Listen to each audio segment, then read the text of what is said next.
Hello friends, എല്ലാവർക്കും നമസ്കാരം. നിങ്ങളേവരും കാത്തിരിക്കുന്ന നയനയുടെയും ആദർശിന്റെയും നാളത്തെ വിശേഷത്തിലേക്ക് എല്ലാ കൂട്ടുകാർക്കും സ്വാഗതം. എല്ലാവർക്കും നല്ലൊരു ശുഭരാത്രി നേർന്നുകൊണ്ട് നമുക്ക് നാളത്തെ വിശേഷത്തിലേക്ക് കിടക്കാം. അതിനു മുമ്പായിട്ട് ആരെങ്കിലും നമ്മുടെ ചാനൽ ആദ്യമായിട്ട് കാണുന്നുണ്ടെങ്കിൽ ഇതുവരെ സബ്സ്ക്രൈബ് ചെയ്ത് വെച്ചിട്ടില്ല എങ്കിൽ തീർച്ചയായിട്ടും ഒന്ന് സബ്സ്ക്രൈബ് ചെയ്ത് വെച്ചോളൂ. അതിനോടൊപ്പം മാക്സിമം നമ്മുടെ വീഡിയോ ഇഷ്ടപ്പെടുകയാണെങ്കിൽ ഒരു ലൈക്ക് അടിച്ചിട്ട് പോകാവുള്ളത്. അപ്പോൾ നമുക്ക് നേരെ നാളത്തെ വിശേഷത്തിലേക്ക് തന്നെ പോകാമല്ലേ. അങ്ങനെ നമ്മുടെ അഭിയാണെങ്കിൽ വലിയ പുലിവാലിൽ പെട്ടിരിക്കുകയാണ്. ഇപ്പം നമ്മുടെ അഭിക്ക് സത്യം പറഞ്ഞാൽ രക്ഷപ്പെടാൻ പറ്റുന്നില്ല. ചന്തു എന്ന് പറയുന്ന ആ ഒരു പെൺകുഞ്ഞ് തൻ്റെ കുഞ്ഞാണെന്ന് അനന്തപുരി തറവാട്ടിൽ അറിഞ്ഞാൽ ഉണ്ടാകുന്ന യുദ്ധം എന്ന് പറയുന്നത് അത് വല്ലാത്തൊരു പ്രശ്നം തന്നെ ആയിരിക്കും. അതുമാത്രമല്ല, നമ്മുടെ അഭിക്ക് അനന്തപുരി തറവാട്ടിൽ പിന്നെ നിൽക്കാൻ കൂടി പറ്റില്ല. കാരണം ഒരു പെണ്ണിനെ അല്ല, പല പെണ്ണുങ്ങളെയാണ് നമ്മുടെ അഭി ചതിച്ചിരിക്കുന്നത്.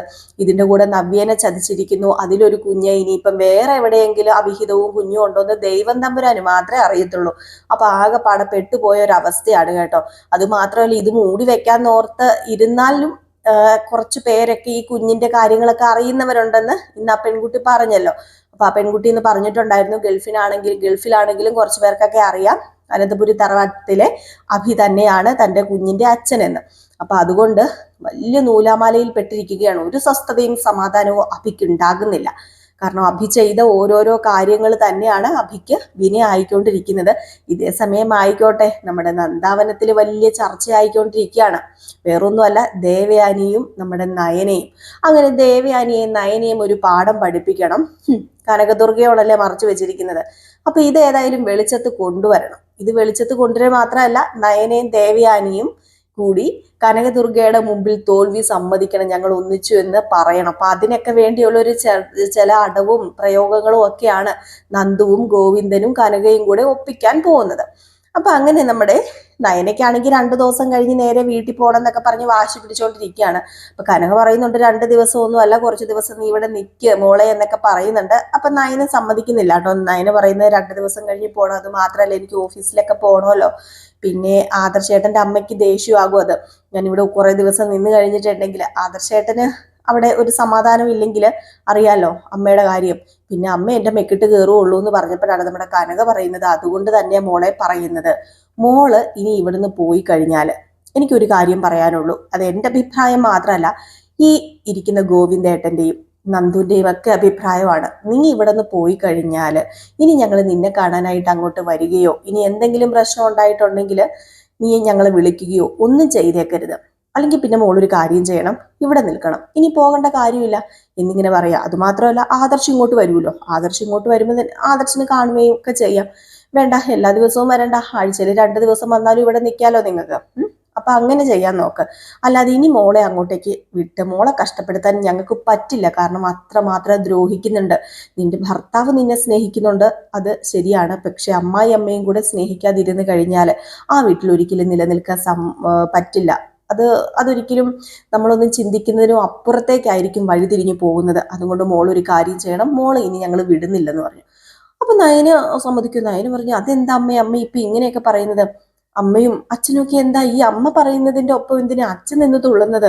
അമ്മ ഇങ്ങനെയുള്ള കാര്യങ്ങളൊക്കെ പറയും, അച്ഛൻ വേണ്ട പറഞ്ഞ് മനസ്സിലാക്കാന്ന് പറയുമ്പോൾ ഗോവിന്ദനും പറയാണ്, കനക പറഞ്ഞത് തന്നെയാണ് എൻ്റെ അഭിപ്രായം മോളെ. അതുകൊണ്ട് ഞാനൊരു കാര്യം പറയുകയാണ്, മോൾക്ക് വേണമെങ്കിൽ പോകാം, മോൾക്ക് ഇപ്പൊ വേണമെങ്കിൽ പോകാം, നാളെ വേണമെങ്കിൽ പോകാം, മറ്റന്നാൾ വേണമെങ്കിൽ പോകാം, മോൾക്ക് ഇഷ്ടമുള്ള സമയത്ത് പോകാം. പക്ഷെ ഒരു കാര്യം ഞാൻ പറഞ്ഞേക്കാം, മോള് പോയി കഴിഞ്ഞിട്ടുണ്ടെങ്കിൽ പിന്നെ മോളെ കാണാൻ വേണ്ടി ഞങ്ങൾ അങ്ങോട്ടേക്ക് വരില്ല. അച്ഛനും അമ്മയും അനിയത്തിമാരും ഉണ്ടെന്ന് പറഞ്ഞുകൊണ്ട് മോള് പിന്നെ ഇങ്ങോട്ടേക്കും വരരുത് എന്ന്. വല്ലാത്തൊരവസ്ഥയിലാണ് കേട്ടോ നമ്മുടെ നയന കടന്നു പൊക്കോണ്ടിരിക്കുന്നത്. ഇനിയിപ്പോ എന്ത് ചെയ്യുമെന്നറിയാൻ പറ്റത്തില്ലാത്തൊരവസ്ഥ. പക്ഷെ അങ്ങോട്ട് വേണമെങ്കിൽ പോകാം, സിമ്പിളായിട്ട് പോകാം. നമ്മുടെ ദേവയാനി സ്നേഹിക്കുന്നുണ്ട്, ദേവയാനി തന്നെ അറിഞ്ഞു തുടങ്ങി എന്ന് പറഞ്ഞാല് നമുക്ക് പോകാന്നുള്ളതേ ഉള്ളൂ നയന. പക്ഷെ നയനയ്ക്കത് പറയാൻ പറ്റില്ല. ദേവയാനി പറഞ്ഞിരിക്കുന്നത് ആരോടും പറയരുത് എന്നാണല്ലോ. അപ്പൊ സ്വന്തം അമ്മയമ്മ ഇത് പറയരുത് എന്ന് പറഞ്ഞു കഴിഞ്ഞപ്പോഴത്തേക്കും നമ്മുടെ നയനയ്ക്ക് അത് പറയാനും പറ്റത്തില്ലാത്തൊരവസ്ഥ.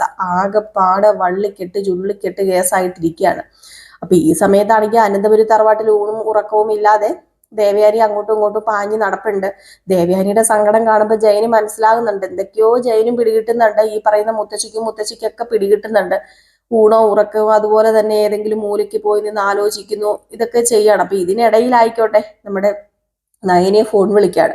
അപ്പൊ നയനെ ഫോൺ വിളിച്ചപ്പോൾ മോളെ എന്നാ മോളെ ഇങ്ങോട്ടേക്ക് വരുന്നത് എന്നൊക്കെ ഇങ്ങനെ ചോദിക്കുന്നുണ്ട്. അപ്പൊ കനകദുർഗയും നമ്മുടെ ഗോവിന്ദനും നന്ദുവും ഒക്കെ ഇതൊക്കെ ഒളിച്ചു നിന്ന് ഈ സംസാരമൊക്കെ കേൾക്കുന്നുണ്ട്. അപ്പൊ നയന മാറിപ്പോയി നിന്നാണ് ദേവയാനിയോട് സംസാരിക്കുന്നത്. അങ്ങനെ ദേവയാനിയോട് പറയുന്നുണ്ട് നയന, അത് പിന്നെ അമ്മ ഇവിടെ കുറച്ച് പ്രശ്നമാണെന്ന് പറയുമ്പോൾ എന്ത് പ്രശ്നം മോളെ അവിടെ ഉള്ളതെന്ന് ചോദിക്കുമ്പം അത് പിന്നെ വേറൊന്നുമല്ല ഇവിടുത്തെ പ്രശ്നം എന്ന് പറയുന്നത്, എന്നെ എൻ്റെ അമ്മായിയമ്മ സ്നേഹിക്കുന്ന കാര്യം ഇവിടെ ആർക്കും അറിയത്തില്ലല്ലോ. അപ്പൊ അതുകൊണ്ട് തന്നെ ഇനി എന്നോട് അങ്ങോട്ടേക്ക് പോകണ്ട, അനന്തപുരി തറവാട്ടിൽ നിൽക്കണ്ട, ഈ ബന്ധം ഒഴിഞ്ഞാലും കുഴപ്പമില്ല, അനന്തപുരി തറവാട്ടിലേക്ക് പോകണ്ട, അവിടെ നിൽക്കണ്ട എന്നൊക്കെ എന്നോട് പറയുന്നത്. ഞാനിപ്പോ എന്താ ചെയ്യേണ്ടത്?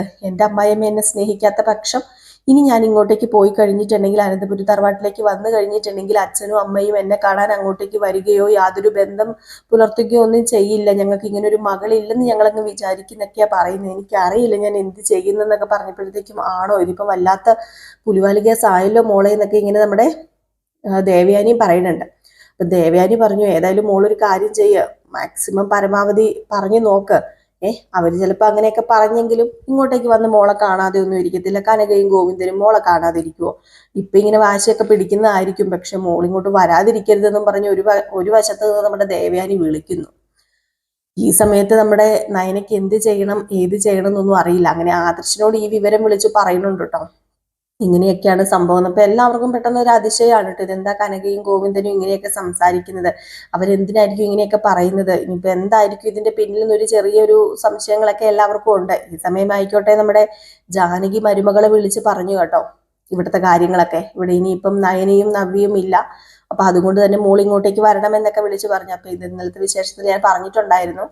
അപ്പൊ അങ്ങനെ വിളിച്ചു പറഞ്ഞു കഴിഞ്ഞപ്പോഴത്തേക്കും നമ്മുടെ ദേവയാനി അല്ല സോറി അനാമികയ്ക്ക് ഭയങ്കര ആശ്വാസമായി. അങ്ങനെ അനാമികയാണെങ്കിൽ അനാമികയുടെ അച്ഛനോടും അമ്മയോടും വേണുവിനോടും രേവതിയോടും പറയുകയാണ്, ഇനി ഏതായാലും കുറച്ച് ദിവസത്തേക്ക് അവൾ അവിടെ കാണില്ല, അതുകൊണ്ട് സമാധാനം കാണുമെന്ന് പറയുമ്പം, എങ്കിൽ പിന്നെ മോളൊരു കാര്യം ചെയ്യണം, കിട്ടുന്നവരെ പറ്റുന്നവരെയൊക്കെ വശത്താക്കിക്കോ, മോള് അവിടെ ചെന്നിട്ട് അവളുടെ സ്ഥാനം മോള് പിടിച്ചടക്കണം, അതാണ് മോള് ചെയ്യേണ്ടതെന്നൊക്കെ പറയാണ്.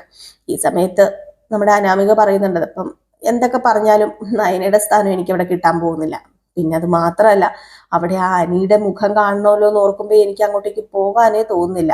ഇനിയിപ്പോ എളുപ്പമാണല്ലോ, ഏടത്തിമാരെ കാണാനാന്നും പറഞ്ഞുകൊണ്ട് നന്ദാവനത്തിലേക്ക് അങ്ങ് പോയാൽ മതിയല്ലോ, അപ്പം മറ്റവളെയും കാണാൻ പറ്റൂല്ലോ. അവന്റെ ഉദ്ദേശം അതൊക്കെ തന്നെയാ, അവന്റെ ഉദ്ദേശം മാത്രമല്ല അവന്റെ ഏടത്തിമാരുടെ ഉദ്ദേശവും അതൊക്കെ തന്നെയാ. അതുകൊണ്ടായിരിക്കും ഇപ്പൊ നയനയും അങ്ങോട്ട് പോയിരിക്കുന്നത്. ആദർശേട്ടന്റെ കൂടെ പോകുവാണെങ്കിൽ അവനത് എളുപ്പമാവുമല്ലോ, നന്ദുവിനെ എന്നും കാണാൻ പറ്റൂല്ലോ എന്നൊക്കെ പറയുമ്പോൾ മോളിങ്ങനെ എപ്പോഴും ഇങ്ങനെ ചിന്തിക്കാതെ മോള് അനീനെ എങ്ങനെയെങ്കിലും വശത്താക്കാൻ ശ്രമിക്കുക ചെയ്യേണ്ടത്, അല്ലാതെ ഇങ്ങനെ ചിന്തിച്ചിരുന്ന് കഴിഞ്ഞിട്ടുണ്ടെങ്കിൽ എങ്ങനെയാ മോളെ ശരിയാവുന്നത്? മോൾ ഇങ്ങനെ ചിന്തിക്കരുത്, എങ്ങനെയെങ്കിലും അനീനെ വശത്താക്കി കാര്യങ്ങളൊക്കെ നേടിയെടുക്കാൻ നോക്കണം. 3 ദിവസമെങ്കിൽ 3 ദിവസം, 2 ദിവസമെങ്കിൽ 2 ദിവസം അവിടെയുള്ളവരുടെ മനസ്സിനെ പിടിച്ച് കുലുക്കി നയനയുടെ സ്ഥാനം അവിടെ നിന്ന് വെളിയിലാക്കി മോൾ അവിടെ കയറിക്കൂടാൻ നോക്കല്ലേ, മോളുടെ കഴിവ് അതെന്ന് പറഞ്ഞപ്പോഴത്തേക്കും നമ്മുടെ അനാമിക പറയുന്നുണ്ട്, അച്ഛൻ്റെ അമ്മയുടെ കഴിവല്ലേ എനിക്ക് കിട്ടത്തുള്ളൂ, അച്ഛൻ എന്ത് കാര്യം ഏറ്റെടുത്താലും ലാസ്റ്റ് പൊട്ടത്തരത്തിലേ ചെന്ന് അവസാനിക്കത്തുള്ളൂ. അതുകൊണ്ട് സത്യം പറഞ്ഞ് എനിക്കിപ്പം പേടിയാ, എങ്കിലും ഞാൻ പോവുക, 2-3 ദിവസം അവൾമാരെ കാണാതെ അവിടെ നിൽക്കാമല്ലോ എന്നൊക്കെ പറഞ്ഞുകൊണ്ട് നമ്മുടെ അനാമിക പോകാൻ തുടങ്ങുകയാണ് കേട്ടോ. അപ്പൊ ഈ സമയമാണെങ്കിൽ ദേവയാനി ഒരു മൂലയ്ക്ക് പോയി ഭയങ്കര സങ്കടത്തോടൊക്കെ കൂടിയിരിക്കുകയാണ്. അപ്പോഴത്തേക്കും ആണ് അനാമിക വരുന്നത്. അപ്പൊ അനാമിക വരുന്നത് കണ്ട ഉടനെ തന്നെ നമ്മുടെ ജാനകിക്കും ജലജയ്ക്കൊക്കെ ഭയങ്കര സന്തോഷം. ജലജയ്ക്ക് സന്തോഷമല്ല, ജലജ അഭിനയിക്കുന്നതാണ് കേട്ടോ. ഈ പറയുന്ന അനാമികയും ജലജയ്ക്ക് വലിയ ഇഷ്ടമൊന്നുമില്ല. ഈ സമയത്താണെങ്കിൽ നമ്മുടെ ദേവയാനി ഇറങ്ങിയൊന്നും വരാതെ റൂമിനകത്ത് തന്നെ ഇരിക്കുകയാണ്. അപ്പം അനാമിക ചോദിക്കുന്നുണ്ട്, എന്തിയെ വല്യമ്മ ഇറങ്ങി വരാത്തത്, എന്തു പറ്റി? വല്യമ്മ ഞാൻ വന്നതിന്റെ ഒരു സന്തോഷവും പ്രകടിപ്പിക്കുന്നില്ലല്ലോ എന്ന് പറഞ്ഞപ്പോൾ അവള് റൂമിലുണ്ടെന്ന് പറയാം. അങ്ങനെ റൂമിനകത്തേക്ക് അനാമിക ചെല്ലുകയാണ്. അപ്പൊ അനാമിക ചെന്നിട്ട് പറയുന്നുണ്ട്, ഇപ്പൊ സന്തോഷമായില്ലേ വല്യമ്മയ്ക്ക്, അവൾ ഇവിടുന്ന് പോയില്ലേ, ഇനിയിപ്പം നമുക്ക് കുറച്ച് ദിവസം അടിച്ചു പൊളിക്കാം എന്നൊക്കെ പറയുന്നുണ്ട്. അപ്പോഴത്തേക്കും മനസ്സിൽ ദേവയാനി, അടിച്ചു പൊളിക്കാൻ പറ്റിയ സമയം, എടി ദുഷ്ടത്തി, എൻ്റെ മരുമകളെ പറഞ്ഞു വിട്ടിട്ട് എനിക്കങ്ങനെ അടിച്ചു പൊളിക്കാൻ പറ്റില്ലടി എന്ന് മനസ്സിൽ പറയുന്നുണ്ട്.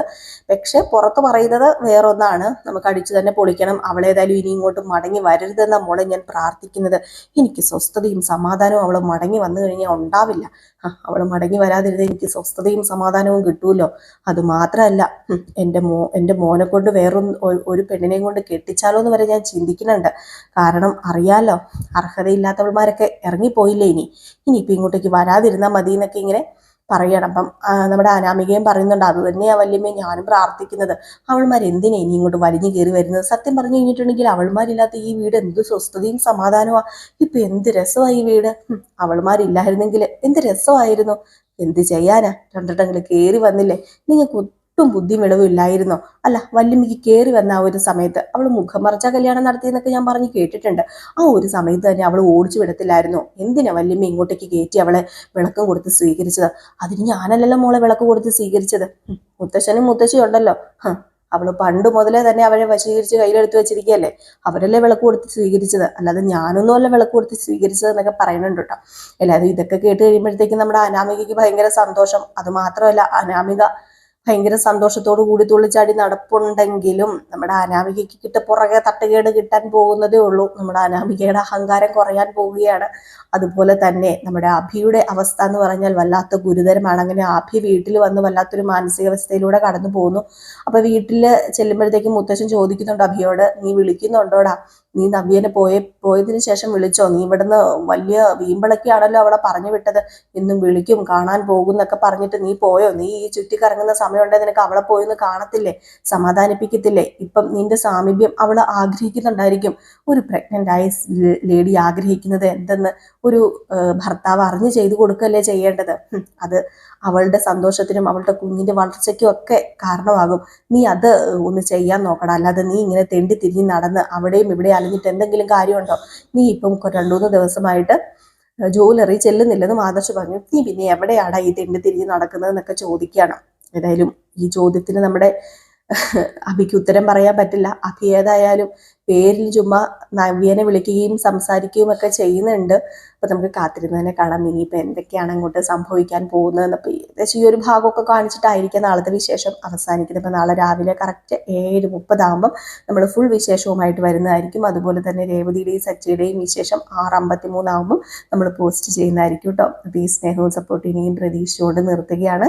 നെക്സ്റ്റ് ഒരു അടിപൊളി വീഡിയോ ആയിട്ട് വരാം. അപ്പോൾ എല്ലാവരും കാത്തിരിക്കുക. അതുവരെ ടാറ്റ ബൈ ബൈ.